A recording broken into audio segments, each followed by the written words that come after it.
What do I always bring up? And you're like, You can't curse on the show. oh, I thought this was cut out. What? I thought this was going to be cut out. No.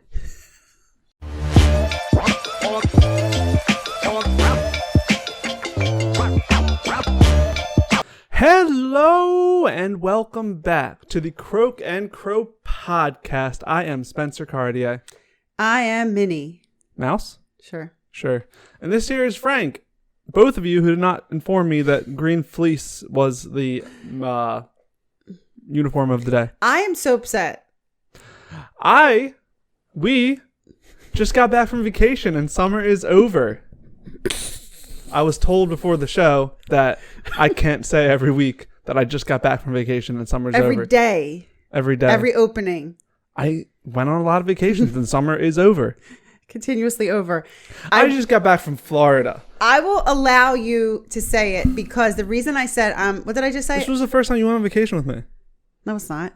I show my legs too much. You think we're going to get age restricted? No, we are age restricted. Oh. The reason that I'm going to allow you to say it is because I am going to reference the vacation. Because I have my jacket on. And I thought my jacket was standard. Yeah. Right? Because I wear it in Philadelphia summers. All summer. All summer. I just need to have it. It's and your, I say like comfort blanket. No, it's like I'm coldish, you know? Maybe it is my comfort blanket. Not Because this is my point. I say, well, it's the air conditioning, or we have a shady house, or even when I go outside, I'm not as hot as everyone else. I'm like, that's weird. But we were just in Florida. Were we on vacation? Summer's over. That's why I said I would allow you to say it. We were just in Florida, and I never wore. I didn't even bring a fleece because I wasn't nuts, but I did bring a very thin hoodie type jacket. Yeah. Never wore it. Wore short sleeves. I was in very cold air conditioning. Some people were complaining that the air conditioning was too cold. I slept outside. I didn't wear a jacket. I was out. I was a little cold out on a pier at night. It was kind of windy. I put like a beach towel on me. Mm-hmm. But it's weird. So now we're back. We're back. This is our first podcast back. And I was like, oh, I need my fleece. Well, let me tell you. I think in previous podcasts, I know you don't like me repeating. People think they're watching the same podcast. But I feel a little tinge in the air. I said that already. I think it was September 1st podcast. I said, ooh, it's feeling fall. Yeah. But I don't know. I went down to Florida. I was back in summer mode. I was on the beach getting a suntan. Yeah. And I came back. And do you know in fall when you just sniff in and then you just get flooded with nostalgia of falls that came before? Right. And so it must have been 79, 81 degrees.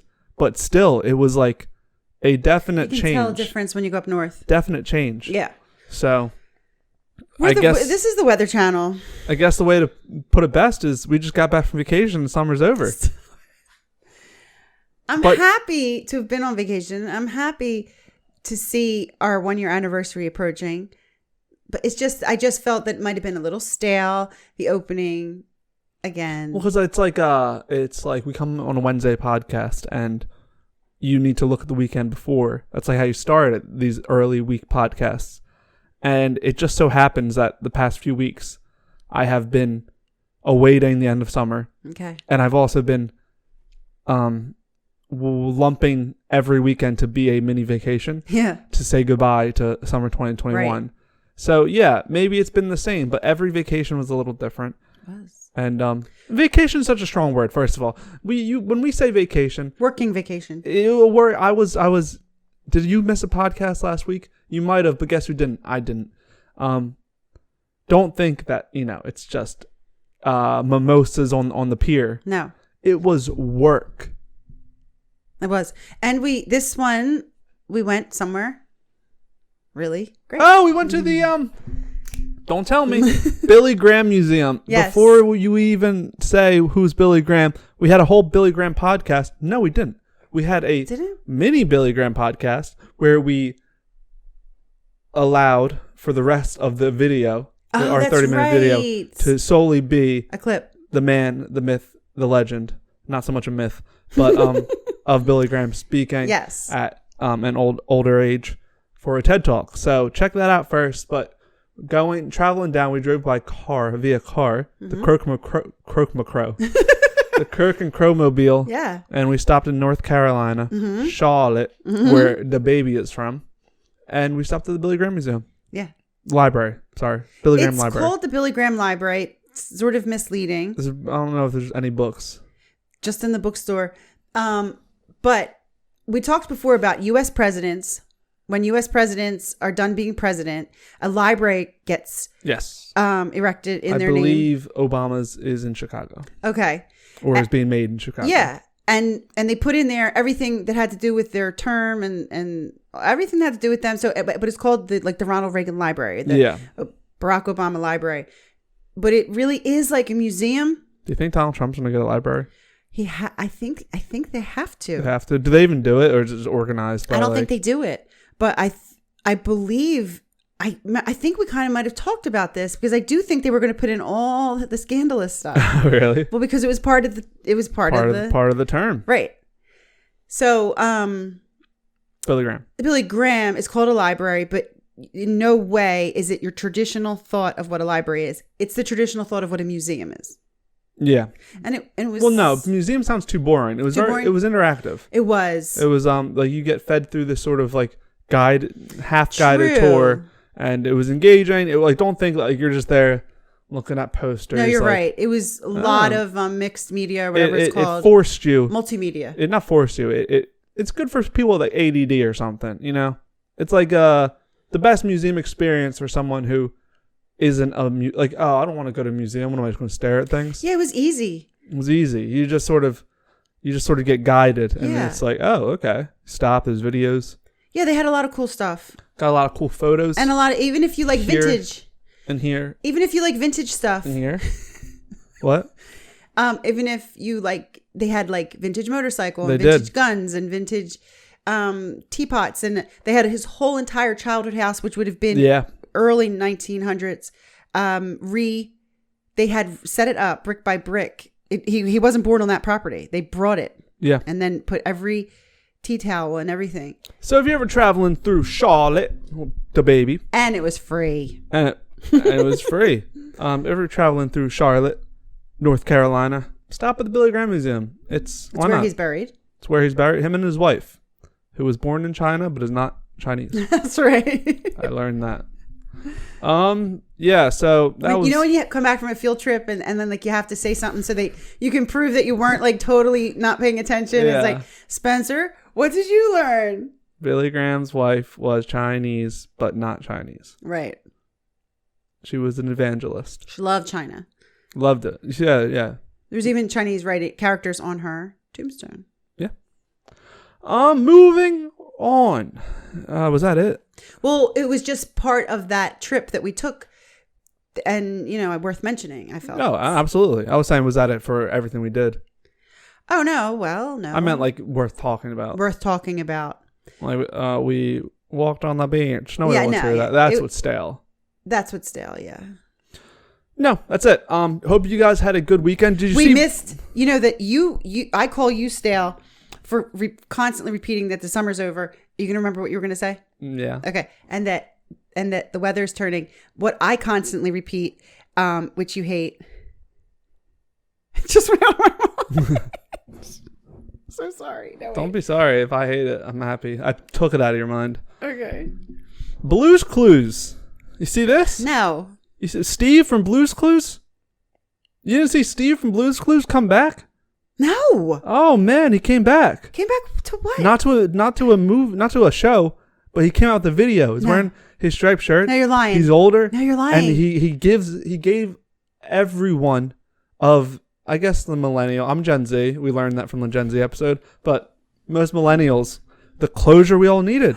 Because he did abandon them. He did. Yeah. And he explained that he went to college, and he was like talking about real life problems. He's like, I know you guys are all going through student loans and stuff, yada yada. He's like, I never forgot about you. And he's like, he told me I look great. Steve. Oh my gosh. I'll show it to you after the that's so great. After the old podcast. But yeah, so oh my gosh. I wish we could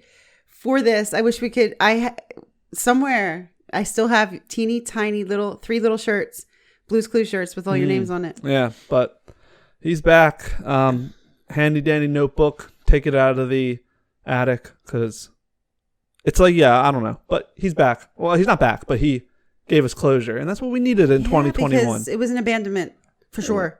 Hey. I think a lot of girls became strippers now.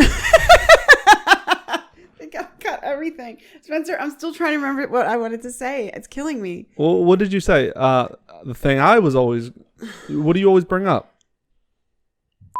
What do I always bring up? And you're like... You can't curse on the show. Oh, I thought this was cut out. What? I thought this was going to be cut out. No. I said... And I shouldn't have gone off to say, oh, you always say this and this. I always say this. It's not the weather. What does Verona always talk about? You know what? When I look back on it, I'm going to remember it. Easy peasy. You're going to remember easy peasy. Oh. I haven't been in here so long. I don't know how to act. I'm just going to start. I have to figure out how to put the bleep button in. I don't know how to act. You know what I should start doing just to sabotage you since I edit and you don't? I should just start bleeping. Oh, right. Like words that aren't curses. Yeah. Someone used to do that on one of the talk shows. Really? Unnecessary bleeping? Censoring or something. Yeah, it was one of them. Anytime you use an adjective. Yeah. So today is Wednesday, guys. Wednesday, September 9th. 9th? Yeah.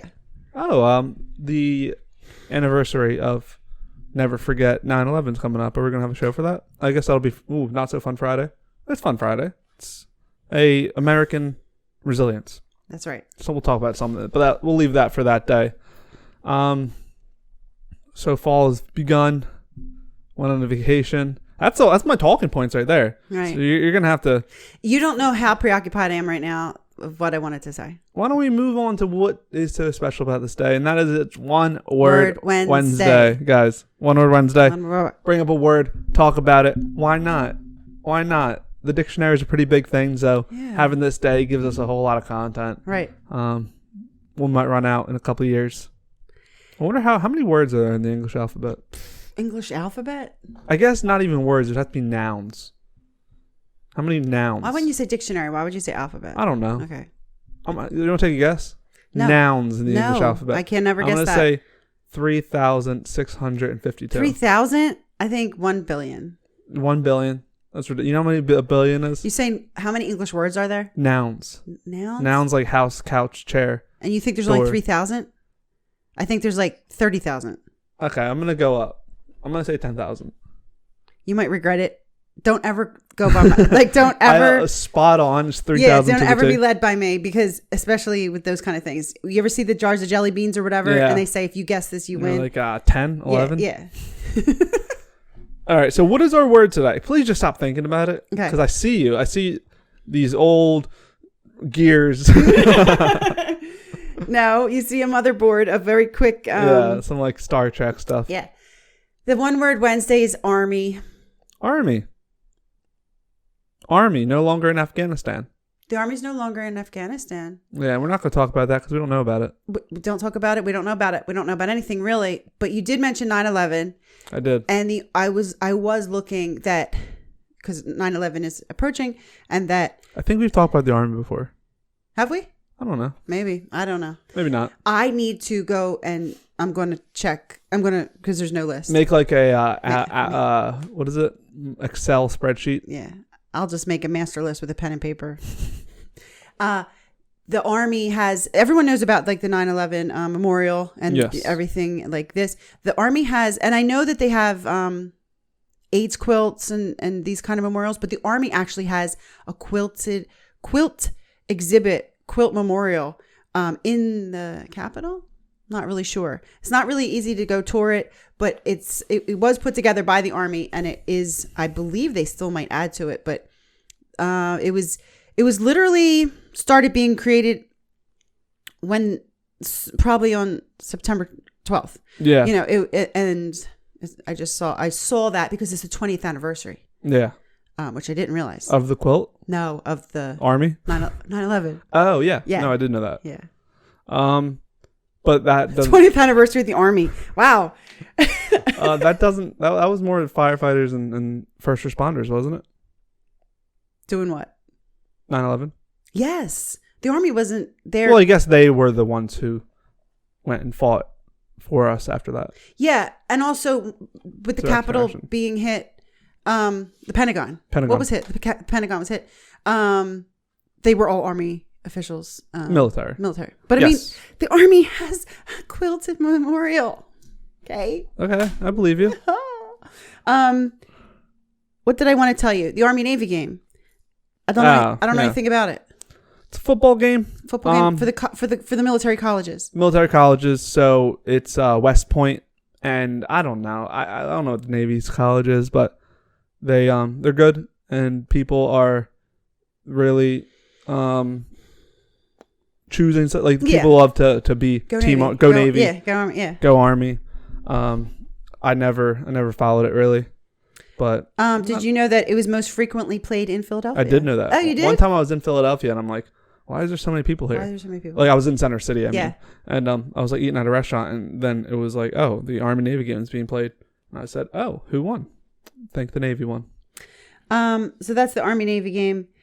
The Army is called the Black Knights.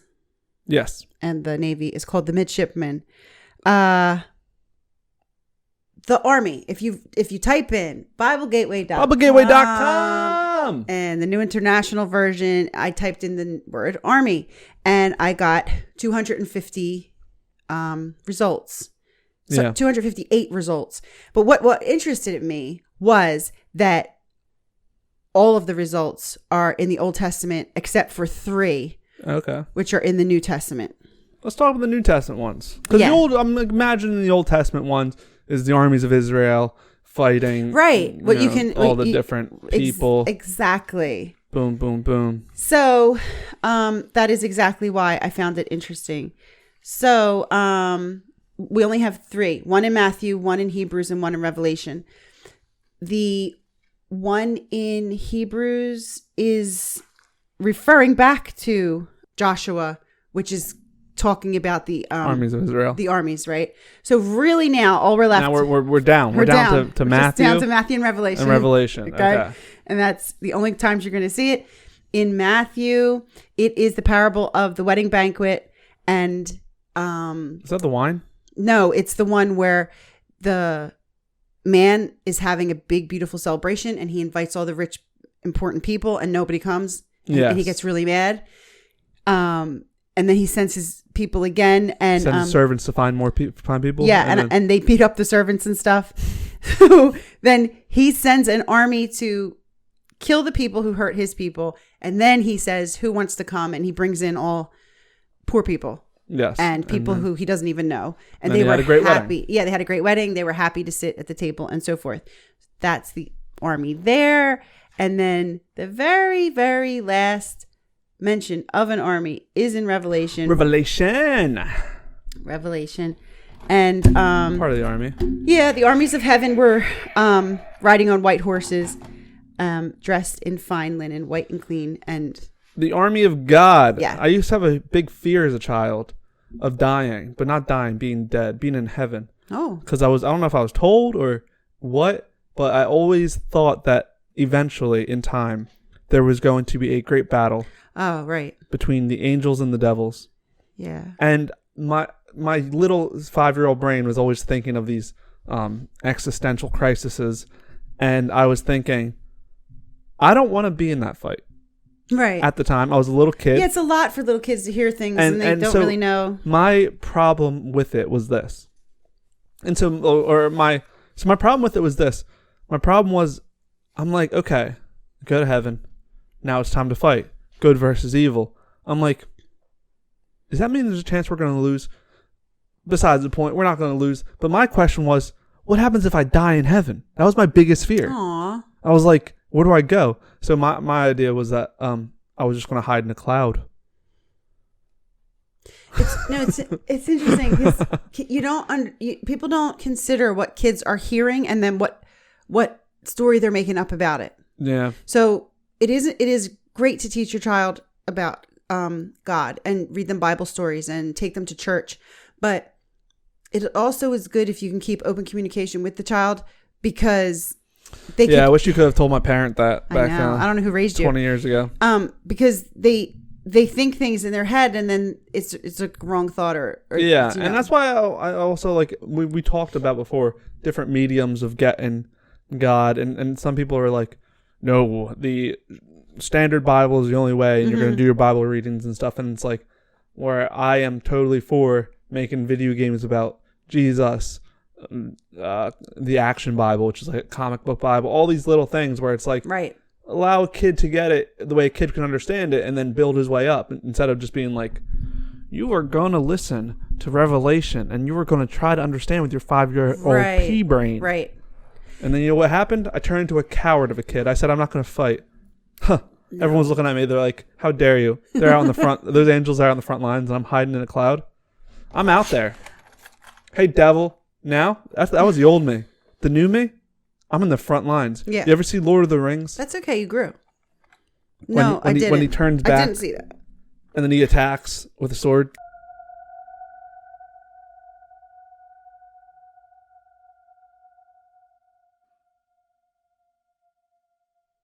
For Frodo.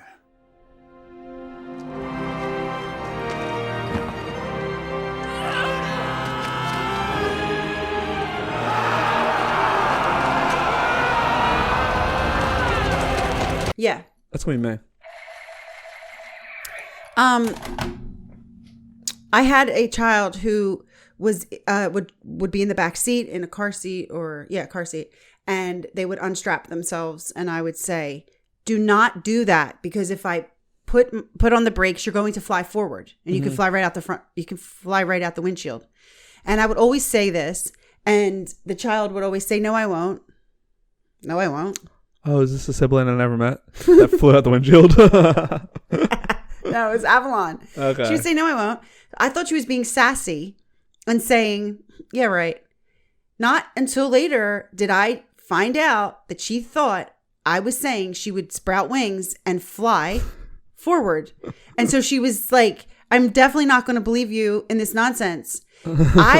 Every time she'd say, no, you're not, I would say, yes, you do. Like, be quiet. Not realizing she did not know that I meant your body will be propelled forward. If I was her, I'd be like, slam on those brakes then. What do you mean? You're telling me I could fly? Yeah. And then I don't know how it came out, but it makes you think, oh no, what other things have you misinterpreted? Yeah. Kids are a interesting thing. You gotta be careful. Yeah. You don't think. It's easy to think with your big boy brain, but so you gotta remember that you're talking to a kid with a small person brain. But even not just children, but people who don't speak like the same. If you and someone else doesn't have the same first language, and I think that's very important with religion. Yeah. Like I think, and that's why, especially on certain days, we just break things down or boil everything down to love, because we always talk about, like, when we're talking about, Leviticus or something, we're talking about translations of the literal word. But what we don't talk about enough of the importance of talking about what the overarching themes of the Bible is rather than the words is because do we talk about the mistranslation of just one person to another? Right. Like, that's what we talk about. It's like the Bible means something different to everyone. It's not about a language translation. It's about a perception translation. Right. Or what is it called when you get something or when you receive information? Comprehension. A comprehension translation. Mm-hmm.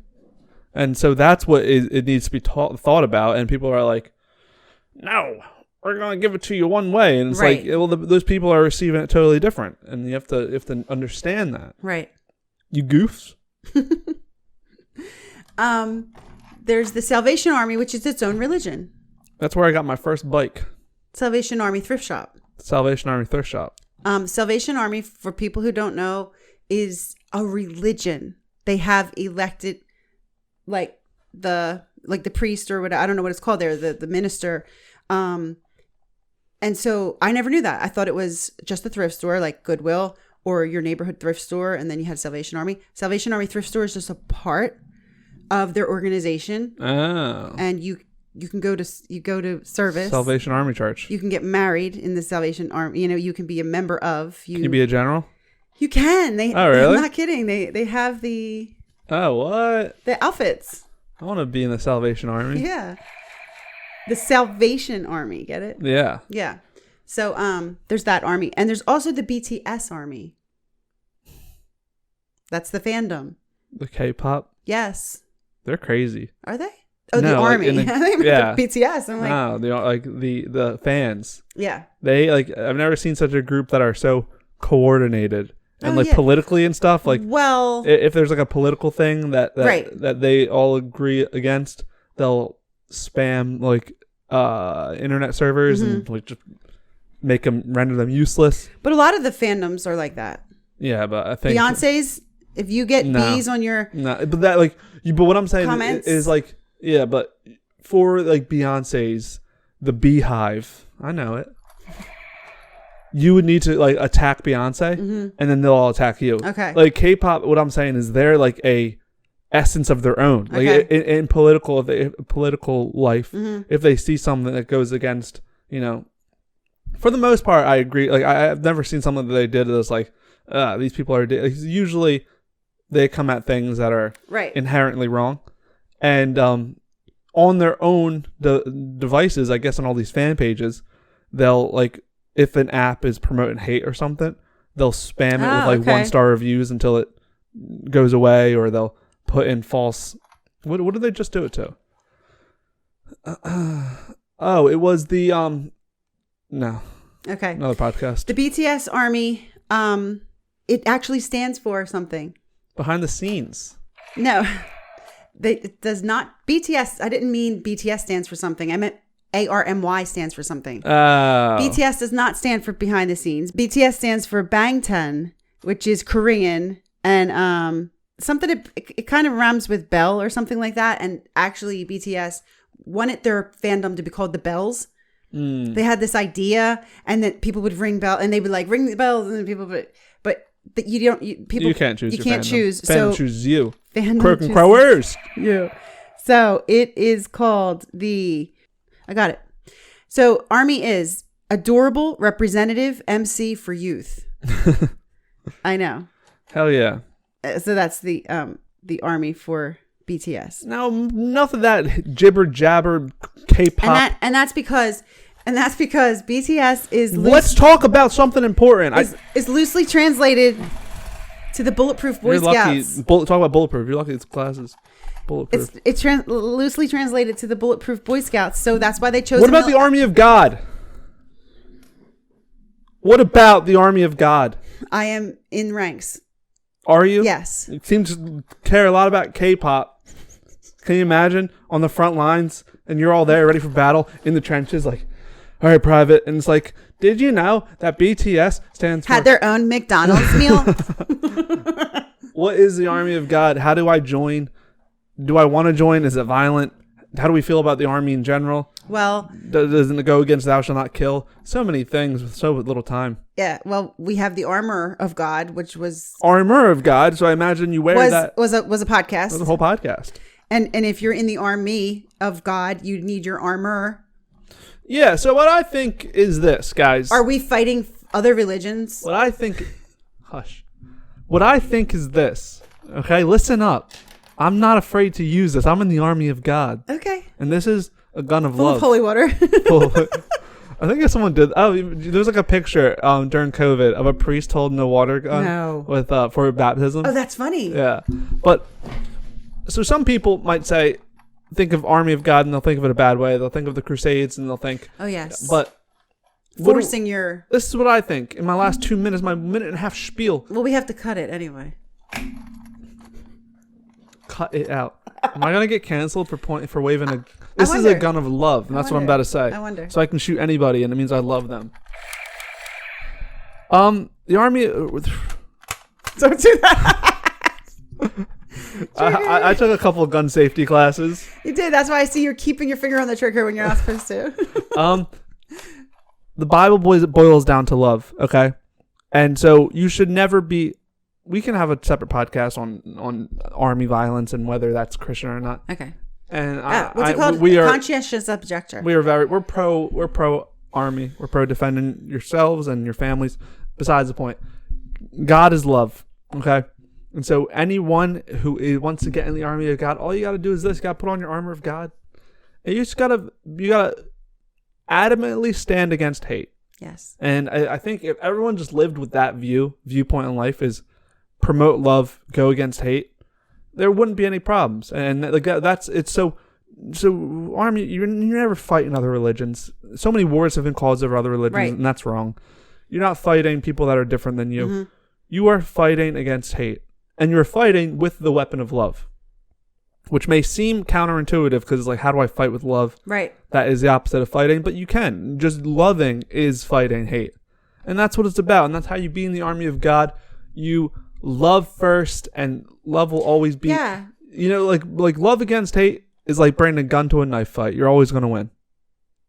Oh, okay. Yeah, take that. A little different than what I was going to say, which was the Martin Luther King quote, which had, you don't get rid of darkness with more darkness. You get rid of darkness with light. But that's good too. Love against hate is like bringing a gun to a knife fight. You're always going to win. That's our podcast. Join the army of God and let's fight let's fight hate together with love. Peace. Watch. I have some marksman trophies. You do. He does.